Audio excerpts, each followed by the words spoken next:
Good morning, everyone. Good morning.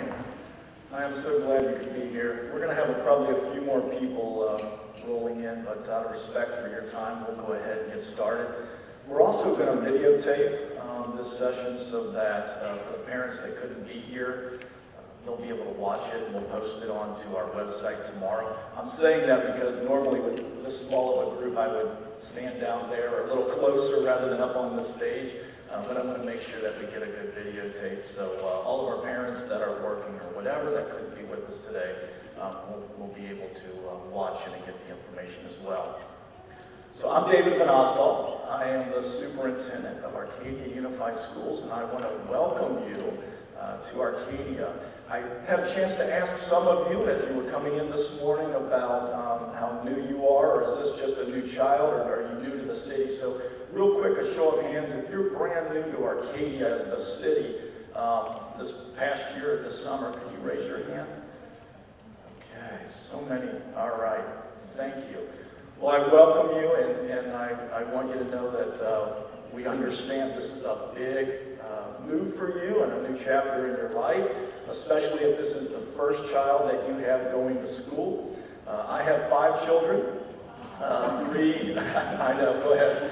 It's like, 3 older children that are in college, and then I started all over, and I have twins, 3.5-year-old twins.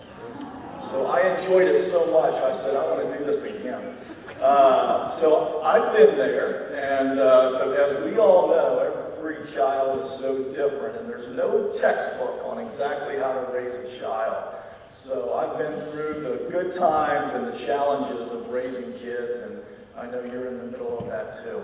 And that's really the point of our meeting this morning, is just to begin kind of this relationship and this partnership, because I hope to have that relationship with you for a long time, and it is a partnership. And as your child comes to school and spends most of their waking hours at one of our facilities, at one of our schools, that's a lot of their time. And so it is very important for us to get to know each other and understand, especially when you get my phone messages, that you now have a face with a name, or you get my email, that you recognize some of the people that are behind that. And we just hope that we have a very successful, long relationship. So let me walk you through some of the intent this morning is that I share some of what I believe is the most important things for you to know as a new parent. It doesn't mean it's everything, and I'm hoping that I can guide you to the websites and contacting your schools for some of the specifics when things arise. But I just really wanted to take this opportunity. And this is the first time we've done this, by the way. So I didn't know if we were going to have 900 parents today or 20, so I'm glad you're here. Real quick, this is myself, my wife, and my 3.5-year-old twins, Max and Rose, and they will be starting TK next year. So I still have one more year of preschool before. Let's see, who in the audience dropped off a TK or kindergartner for the first time? Okay. All right, we do have tissues over on the side, so if you get a little weepy, I know, it's hard. Sometimes it's harder on you than it is on the child. In fact, I remember taking the twins to preschool for the first day, and I came to pick them up early because I thought they would be excited to see me. And they kind of had a meltdown, like, why are you here? We're getting ready to go outside and play. So it was a reminder that, okay, this is tough on parents. So I want to talk a little quickly about our values. And I start with this slide because I came to Arcadia in 2005, and I had already had half of my career. I've been in education for 25 years. I was a teacher, middle school teacher, a high school and middle school counselor, a high school assistant principal, high school principal, then moved out to California to be principal of Arcadia High School, and then became assistant superintendent and superintendent. But the reason I share that is because I truly was just looking for a job. I decided to move out to California for other reasons and needed a new job, and found Arcadia, and what I found was a home. And I say that because it truly is a community that shares in the same values of family and the same values of valuing education. And that's why I've stayed, and that's why I'm here, and that's why I believe you're probably here too. Trusting relationships. We recognize that the partnership between you and the school requires trust and requires work. We have to work on that relationship. And that's because there will be times where we will have differing opinions. There is a lot of research out there. There's a lot of new innovative practices. Education is changing rapidly. And there will be times when we will have disagreements. And that's in any relationship. Husband, wife, parent, child. There's going to be times where we're going to have conversations. And when those times arise, it is important that we spend time together. If it's an issue with a teacher, that you spend time with that teacher, trying to come to some agreements and figure out what's best for that child. And so for the staff, that's important, and I think it's as important as we talk about the relationship between home and school. Student-focused with a whole child approach to learning.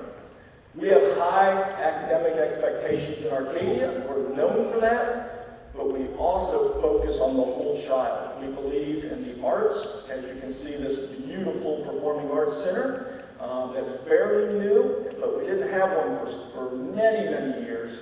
And I never could understand it because there is such an emphasis on the arts in Arcadia and how important that is to a child's development, both physically and brain development. And it's just nice to finally have a venue where our students can perform in a world-class auditorium like this. But the whole child means developing character education, understanding their values, and understanding what it means to do the right thing even when no one's watching. So the next one is innovative growth mindset. What I mean by an innovative growth mindset is that we believe that there's not a cap on a child's ability, that they don't come to us and we give them a pre-test and say, you're capable of being at this level, you're capable of being at this level, and that's where you are for the rest of your career in Arcadia. We believe with the right resources, the right amount of time, every child develops differently, that every child can succeed at a very high level if they choose to put the work in. So that's that growth mindset, and we have created our curriculum, especially with math in the last couple of years, to really fit that mindset. And what I mean by that is we have multiple on-ramps to the advanced math courses, so that if your child's not ready in 7th, 8th grade to be in that highest math level, it's okay. It doesn't mean that they can't get to the highest in high school. It just means they're not ready yet. But there'll be another opportunity for them to advance and enter in and get to that high level. So what I mean by that is multiple on-ramps. But that's that growth mindset, that just because you're not ready today, you might be able to in a few years. And the last one is a collaborative culture, TK through 12. And I put that in there because we are a unified school district, and I'm going to have a couple slides to show all of the different schools in Arcadia. But a unified school district is full service from TK all the way to graduation. And the payoff for that, the asset for your child, for us, is that we can create a fluid curriculum that's consistent and builds on the standards each year from TK all the way to 12 with no gaps. So, a student that comes in, and if you're one of those as a child coming in, there might be some gaps between where the school district you came from and Arcadia. If you're in the school district from TK to 12, and by the way, we have processes to catch kids up and to make sure that they get on the right page. But if you started kindergarten with us or TK, your child has this consistent curriculum all the way through. And more importantly, that our teachers are speaking to each other, so that the language a teacher's using in middle school in 8th grade becomes the same language that your child's hearing the teacher use, the same thinking maps and the same writing processes in high school that they used in middle school, which becomes very powerful for you and for our students. This is just a personal value statement that I have for myself. And it reads, I strive to create an environment that allows each student and staff member to have a positive and profound impact on the world around them. I mean, we can start with safety and talk about the high academics. If you wrap all that up, when I wake up every day, this is what I strive for, is using the resources that we have in Arcadia and working with you to achieve this. So let me give you 2 quick examples of what I mean by this, because sometimes this can be something small and sometimes it can be big. Let me give you a quick student example. Last year we had a student that spent the summer prior to their senior year in China with their watching over a grandparent, an elderly grandparent that couldn't leave the house and was taking a lot of medications. And one of the duties he had was to dish out all of the medications every day. Go through, open up all the containers, figure out 1 of these, 2 of these, 3 of these, and obviously very important, right? Being prescribed by a doctor. He decided that there should be a better way, because if he had to be gone in the morning and he wasn't there, they didn't get their medication. So he started writing and reached out to some experts and wrote an app for the iPhone that would able to distribute medication over Wi-Fi. So there's an apparatus that he could put and load with all the pills, the different pills, and he could be on the other side of the world, and using an app could distribute pills to the appropriate pills to his grandparent. Phenomenal, right? I mean, these are the skills that students today have at their fingertips to have a profound impact on the world. He's probably going to sell it. It's probably going to be used to make a lot of money, right? It's profound. It's going to impact a lot of people. Let me give you another example by a staff member. Just last week, I got a letter, carbon copy, in my email that a parent sent to one of our teachers, and it was a middle school teacher. And the child is now out of college, successfully in a career, and the parent took the time to write a message and share with the teacher that in 7th grade, that teacher recognized that their child was very stressed and highly motivated academically and doing well, but was just stressed every day. And she encouraged her to play softball, because out of recess, she noticed that she had a good swing and a good arm, and she encouraged her, and she brought the parent in and said, I think it would be really helpful if you got your child involved in some softball. And she did. And to this day, she continues to play softball, not competitively, but just socially. It's become that thing in her life through college, the ups and downs in her career. She's now in a league. It's a Christian league that she plays through her church, and she just wanted the teacher to know that in 7th grade, she made a decision for her child that has had a profound impact on her all these years. And it had nothing to do with bookwork. It was just about that connection and letting her know something that might help her child. So that's what I mean by this profound impact. And I think all of us, parents and educators, sometimes underestimate our powers and our abilities of what we have.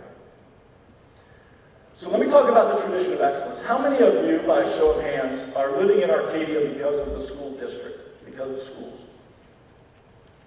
Okay, that is usually the response, so I'm in the right place. I have yet to find anyone that just showed up in Arcadia, bought a home, and then said, by the way, what school district are we in?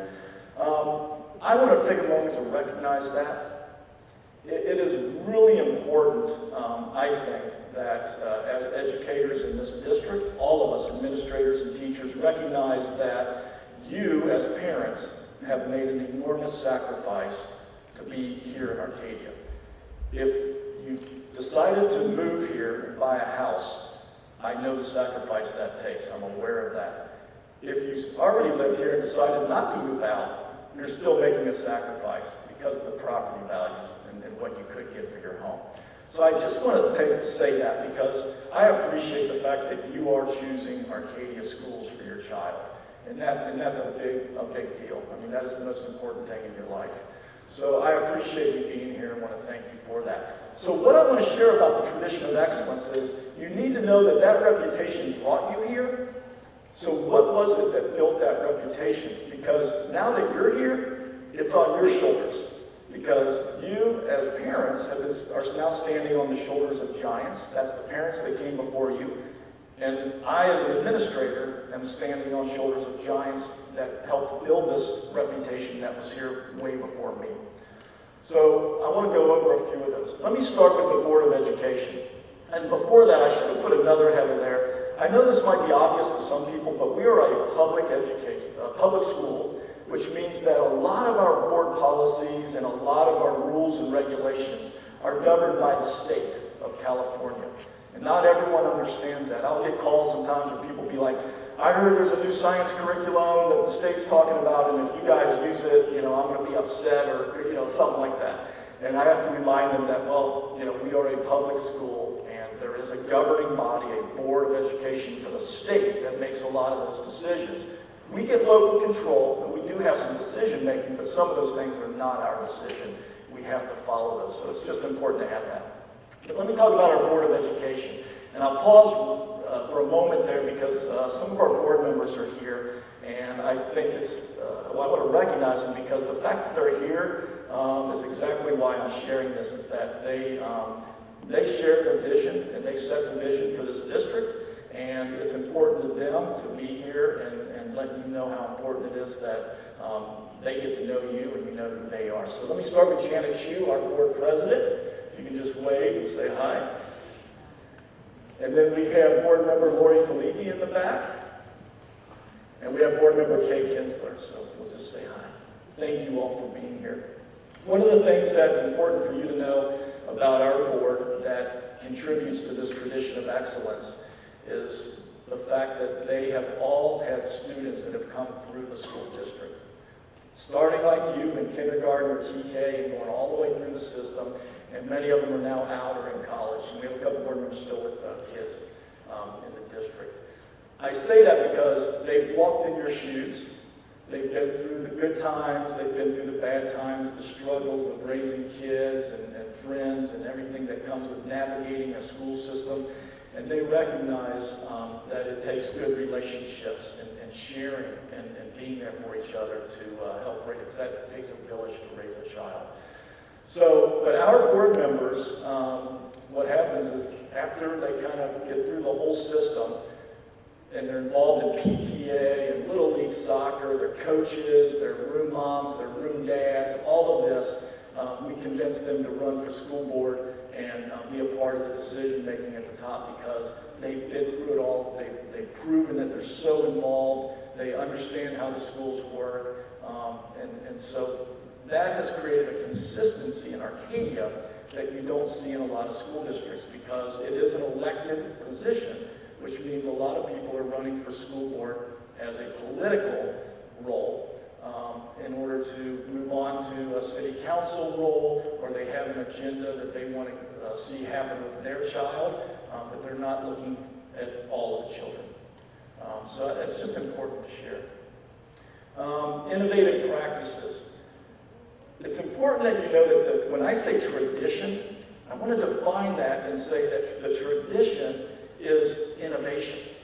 Arcadia has always been about recognizing the newest research and education and trying to implement and stay ahead of the curve, because every time we have students in front of us, the world that they're going to enter for college and work is different than the one that came before. The world is rapidly changing, and we have to try to keep up. We have to constantly be predicting, looking at the latest research, the best pedagogy, the best practices, etc., and stay ahead. But sometimes people think tradition means just keep doing what you're doing. I had an older child, so I hear a lot. I had an older child that went through, and they were very successful, and now you're changing everything. The math doesn't look like the math that my older child did. And I recognize that, and that's scary for us. It's scary for me as a parent if what my child brings home for homework, I don't understand all the time. I get that. But we are responsible, we're obligated to continue to look at what's going to happen 20 years out, 15 years out, the world they are going to live in, and we have to continue to adapt and to change. So the tradition isn't about not changing, the tradition is about staying innovative and continuing to grow. Next is homeschool partnership. So this is where you come in, this is your role. We have a tradition in this community where parents are very involved, both physically and financially. And I'll talk a little bit about the finances later, but physically, we depend on you volunteering in your child's classroom. And I know some of you this morning made comments about, well, my English isn't very good. First of all, it's better than my Chinese, I'll tell you that.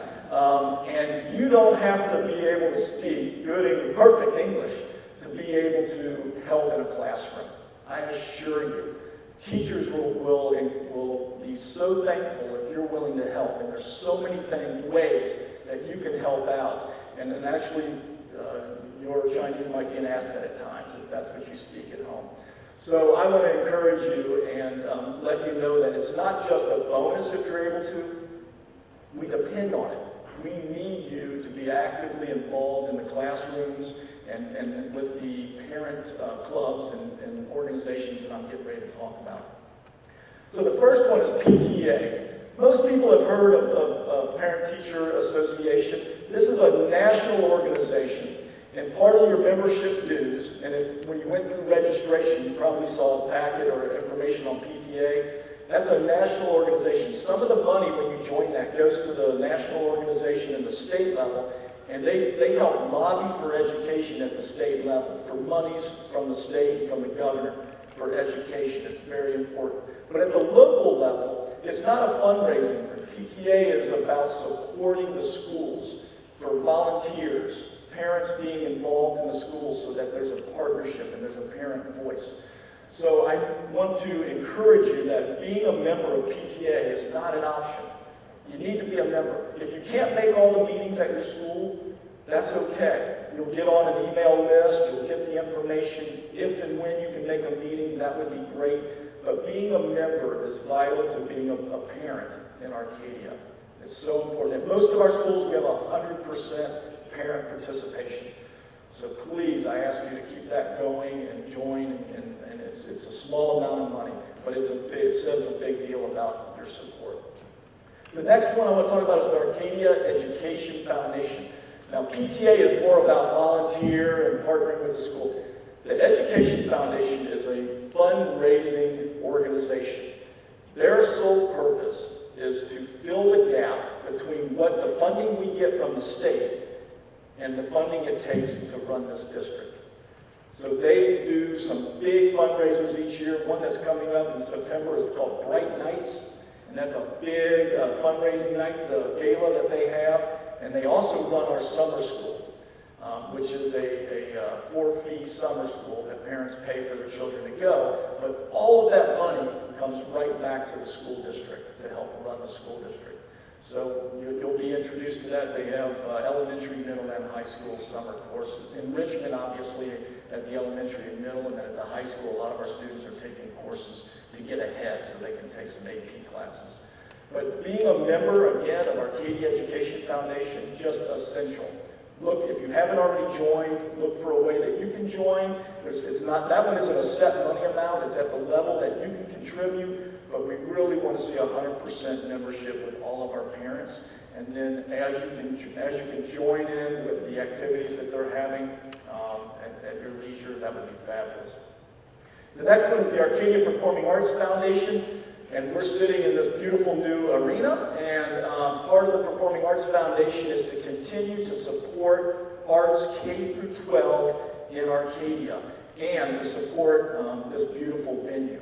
So you will see from time to time concerts going on in here, drama productions, orchestra productions, band, dance, orchestras, and I can assure you, if you've not been to an event in Arcadia, that what you'll see on this stage by Arcadia students is usually beyond anything you'll see if you're paying downtown LA or in Hollywood. The level of dance and music is superior to what you'll see and hear most places. And we're very proud of that. It's because of the programs, K-12, that we've created, where students are exposed to and have an opportunity to be in the arts all the way up.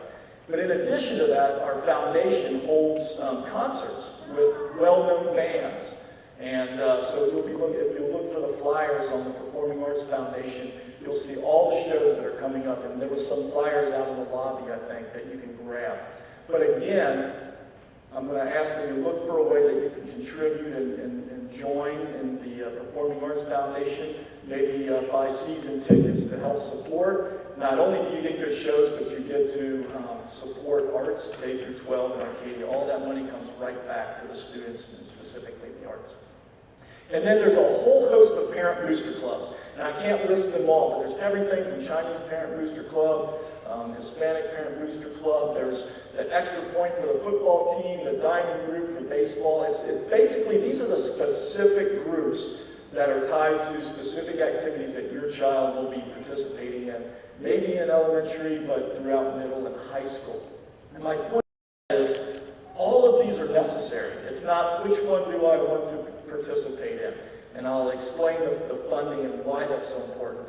But what I need you to understand is that we need you to be a PTA parent. We need you to be a member of these foundations.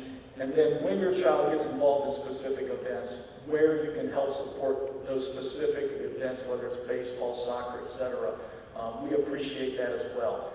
But all of these are fundamental to this tradition of excellence that we continue to maintain and grow in Arcadia, and we can't operate without them.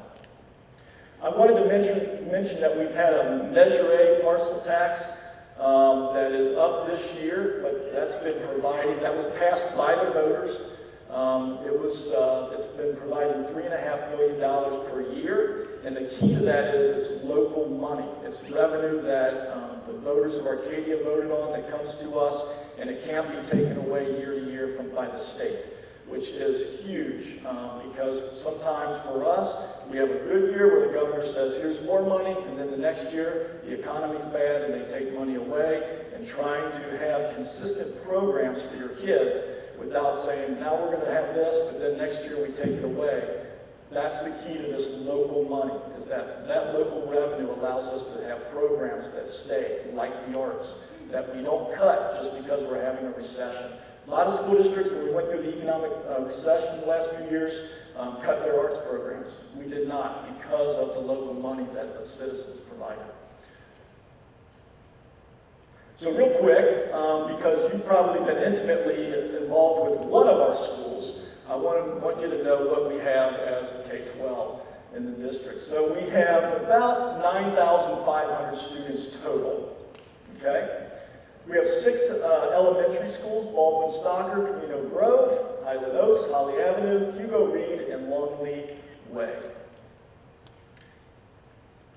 By the way, I'll put this PowerPoint also on our website, and I'll talk about that at the end as well as this.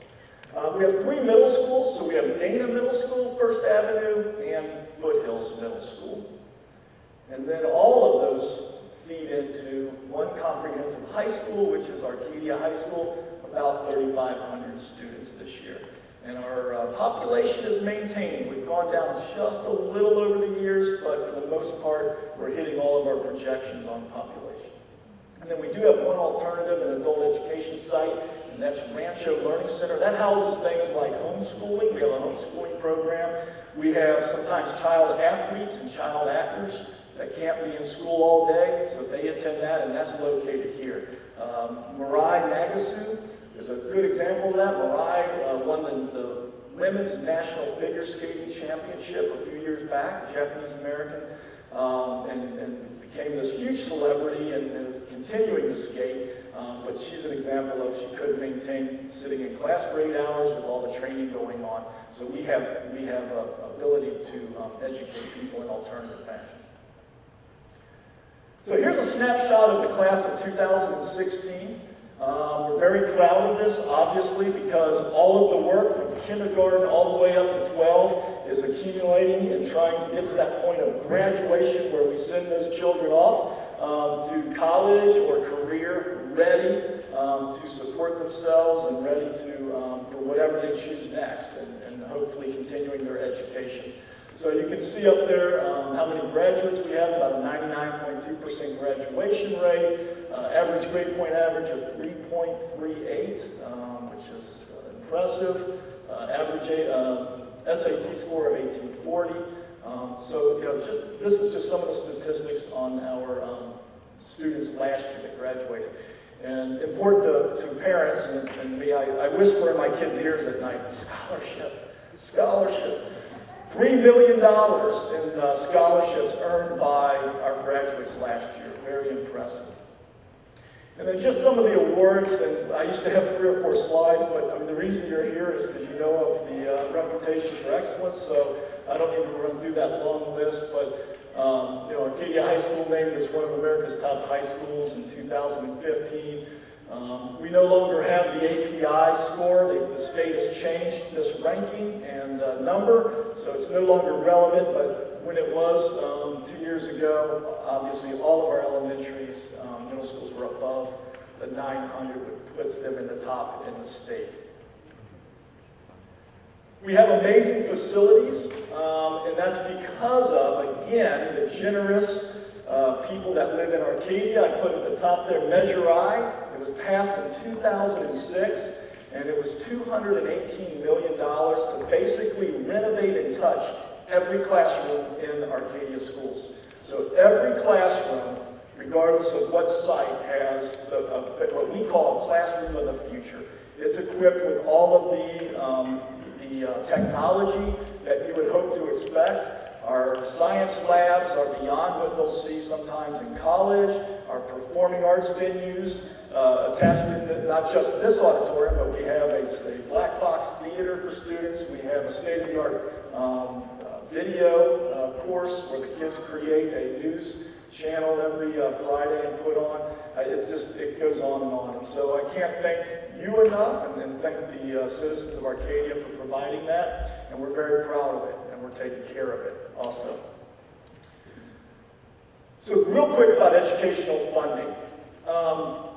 High property values do not equal high financing or funding for schools.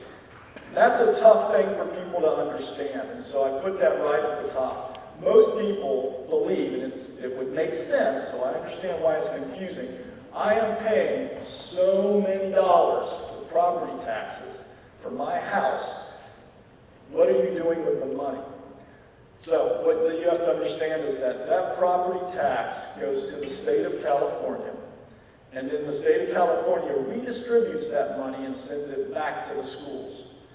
The funding formula is really simple. They believe that low socioeconomic areas need more money to educate kids. So, unfortunately, being a high wealth district with property taxes and property values equals getting lower funding than most of the other school districts around us. So what does that equal? We are one of the lowest funded school districts in the county because of that. And when you ask the state and the governor, how do you explain that formula, that if it costs this much to educate this child, why don't we get as much? The answer is because your parents have the ability to give you more money. So I'm just being honest with you, that's the answer. So, because I get that question a lot, it's like, wow, I bought this house, I sacrificed to get in Arcadia, I'm paying all this money, but every time I see you, Dr. Vannasdall, you have your hand out. And you're asking for more money. And I apologize, but that is the formula that we have. And so it's important for me to just convey that as long as the formula that the state is using to decide how much money we get, I'm going to be continuing to ask for money. And I didn't think I'd be getting into that business when I got into public education, but that's the fact. We have a funding level that we need for excellence to compete so that your students can compete on a world level, and we're funded down here. So we have to fill that gap with local revenue. That's connecting back to our Arcadia Education Foundation, our Performing Arts Foundation. That's why they're run by parents, by the way. That's not run by the school. Those are just parents like you that are stepping up saying, you know, I want the very best for my child so that we can enhance what the school district is doing. But I just want to be clear that with the funding we get from the state, we could not be providing the education that got you here. The formula I spoke about is called the local control funding formula. And basically, we get a certain number of dollars per child. Everyone in the state gets that. And then every child that's on free and reduced lunch, that is an EL child, they get extra dollars for it. So that's where a school that might be a school district next door might end up getting thousands of dollars per student more than we get per student. So it's a complicated formula, but in the end, that's what it means.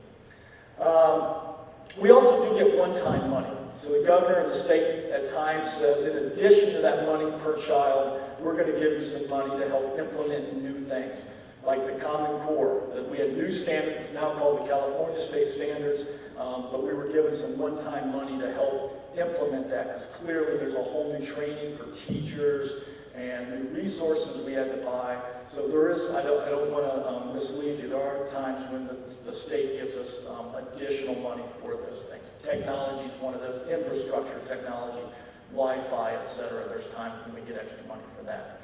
But one of the things that continues to be a challenge for us, and you might see, is that we really believe that at some point, the amount of money we spend on books will just take the place of technology. You know, that by giving every child a Chromebook or whatever, all the resources will be on the Chromebook. We're not there yet. So we're kind of in that in-between where we still have a lot of books that we're buying, and we still have the expectation that your students have access to the internet and that they're being provided those tools, because that's what they're going to use in college and that's what they're going to use in career. So we're kind of in that in-between, and I hope that someday we make that big shift over, but we're not there yet. But it's costly, obviously. Those are the decisions we have to make.